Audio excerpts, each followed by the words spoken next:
Philippe Bidot, bonjour. Merci de répondre aux questions de l'agence Info Libre. Vous avez fait une belle conférence sur les robots et l'homme. Vous avez notamment donné tout l'historique de la robotisation et les usages de la robotisation dans le passé et dans le futur. Ma première question, quelle sera la place des robots à moyen et long terme dans notre société? Alors, c'est une robotique, comme vous avez pu vous en rendre compte, qui se développe aujourd'hui principalement pour aider l'homme dans tout un tas de fonctions, voire de missions, qui viennent compléter ses capacités dans bien des domaines. L'homme se réservant ce qu'il y a, on va dire, de plus humain, et la machine, eh bien, l'aidant, l'assistant dans ce qu'elle a de plus machine. Et donc très souvent, bon, la ligne de partage n'est pas aussi nette que ça, mais l'homme réalise des choses qui sont à haut niveau cognitif, alors que la machine, eh bien, assiste, répète, déploie des efforts ou des gestes de précision que l'homme aurait du mal à réaliser, ou va dans des endroits où l'homme ne peut pas aller, hein. Donc ce sont des choses qui, enfin, ces objets robotiques, avec de plus en plus d'autonomie, viennent compléter de manière, espérons-le, très utile, l'activité humaine dans tout un tas de dimensions. Alors par rapport à ça, il y en a beaucoup qui se posent des questions par rapport à l'emploi notamment. Il y a des études qui montrent qu'il y aurait éventuellement 2 millions d'emplois qui seraient menacés, 2 milliards même d'emplois qui seraient menacés dans le monde par rapport à la robotisation. On a entendu notamment Adidas qui voulait refaire revenir des usines, réimplanter des usines en France entièrement robotisées. Qu'est-ce que vous pensez de ça? L'emploi sera modifié. Ça a toujours été le cas dès lors où on exploite une machine pour venir, comme on le disait, assister l'homme dans ses fonctions, dans ses activités. Eh bien, l'emploi est modifié.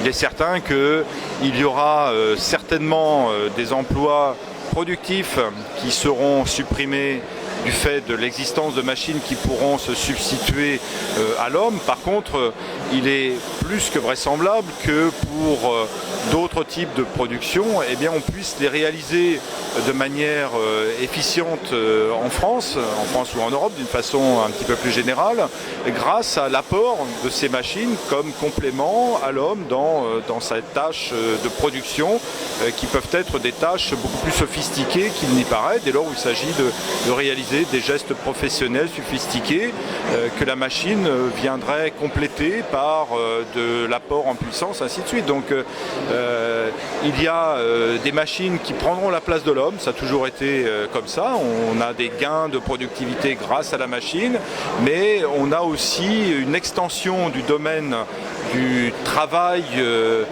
salarié en Europe qui va nous permettre effectivement de rapatrier des choses qui avaient été confiées à d'autres acteurs internationaux, hein, et grâce à ces machines, nouvelles formes de machines qui viennent s'inscrire comme un complément à l'homme dans sa tâche de production d'une façon générale. Mais vous en avez dans le salon de multiples exemples.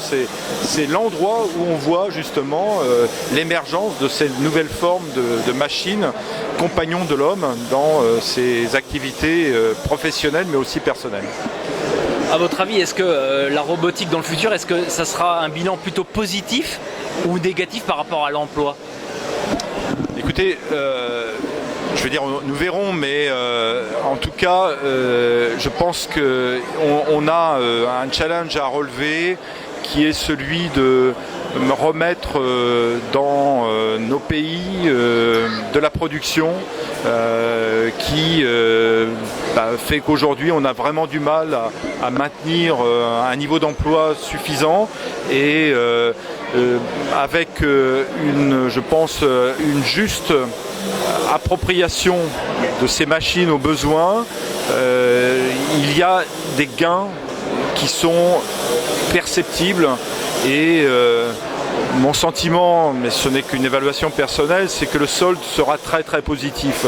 En tout cas, ça mérite que de toute façon, compte tenu de la situation, on mène ces expériences, et si l'analyse montre que ça s'avérait non efficace, si je puis dire, eh bien, on pourrait le reconsidérer, mais n'attendons pas, parce que c'est maintenant qu'il faut le faire et on en a, je pense, les capacités et on pourra tirer un bilan d'ici 5 à 10 années.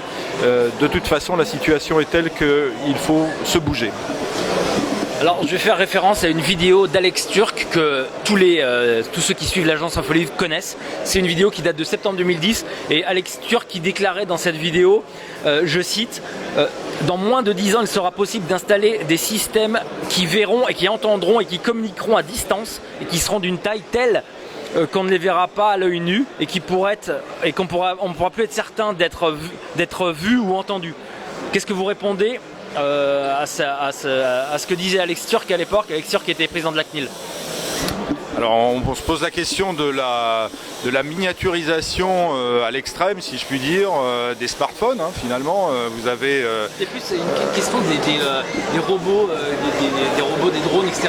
volants qui sont de taille infiniment petite. Oui, bon, enfin, une micro-technologie est présente dans nos appareils de la vie quotidienne. C'est même elle qui pilote, je pense, l'émergence de nouveaux services, notamment dans le domaine de la santé. Et cette évolution de ces technologies va vers plus de miniaturisation encore, mais aussi par une distribution des fonctions, par des moyens qui sont rendus par-ci, par des moyens de communication. Donc il est tout à fait vraisemblable que l'on ait les capacités technologiques de faire ces objets, on va dire subminiatures. Ça veut dire quelque chose, mais encore faut-il en avoir un vrai intérêt.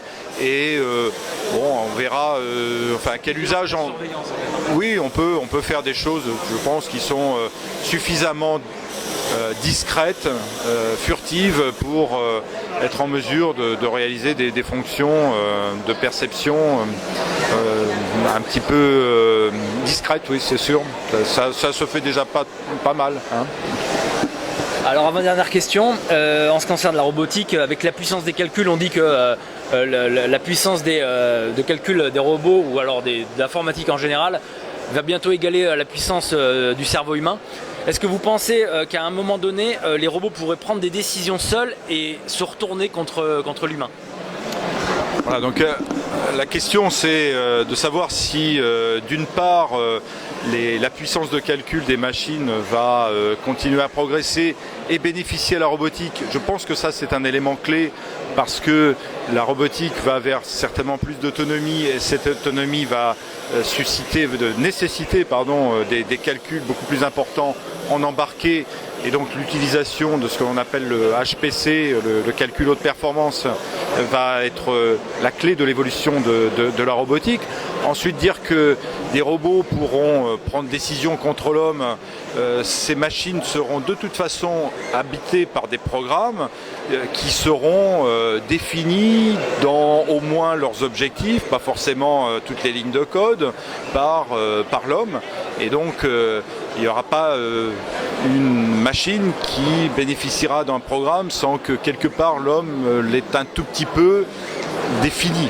Donc que l'on se retourne contre l'homme, c'est tout à fait possible. Je veux dire, ne serait-ce que sur un malentendu, comme on dit. Enfin, il y a des erreurs de programme qui font qu'aujourd'hui, les machines est une dangerosité. Il y a une accidentologie qu'il ne faut pas négliger avec les machines, qui est due à des dysfonctionnements. Dire que ça sera ensuite délibéré, pourquoi pas? Je veux dire, tout est possible, mais bon. Non. Oui, mais vous savez, toutes ces machines, je veux dire, n'ont de valeur qu'à partir du moment où leur fonction est complètement maîtrisée. Je veux dire, vous ne verrez pas une machine qui soit soumise à un fonctionnement ou qui soit régie par un fonctionnement aléatoire. À quoi servirait toute cette réglementation, tous ces marquages que l'on fait?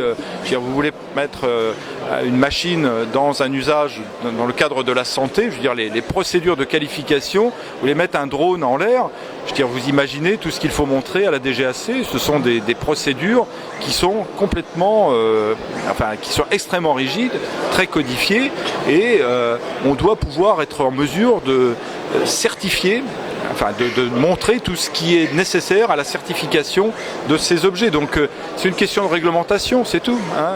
C'est pas les machines qui vont décider par elles-mêmes de faire ainsi pour être nuisibles. Je veux dire, si on laisse la législation se développer sous une forme débridée, pourquoi pas? Je pense pas qu'on aille jusque-là.